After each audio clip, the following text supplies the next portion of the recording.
قومي أبو موسى أشعري الرجك هاتن ولا أبو موسى أشعري وتيان ورا لقل ما نبغى خدمة بيغمبر صلى الله عليه وسلم أو زور كيف خوش بو خدمة كان يوم كوب ونتو شون خدمة بيغمبر صلى الله عليه وسلم نيبرسي بوتشي أرد كاتي كتشون لخدمة خوشوي سادانيشتن وتيان والله يا رسول الله صلى الله عليه وسلم أمش هاتون وكو أو خلق أموري مسلمان خرب بردسي أمش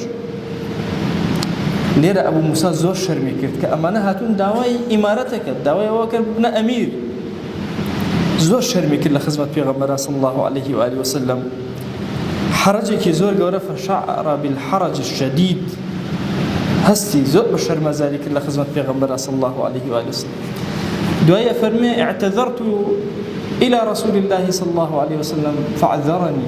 عذر مهنا وبو بيغمبر صلى الله عليه وسلم يا رسول الله والله أم خزمانة وتيان ورا نم برسي بوشي نم زاني بوشي هاتن لقال أنا هاتن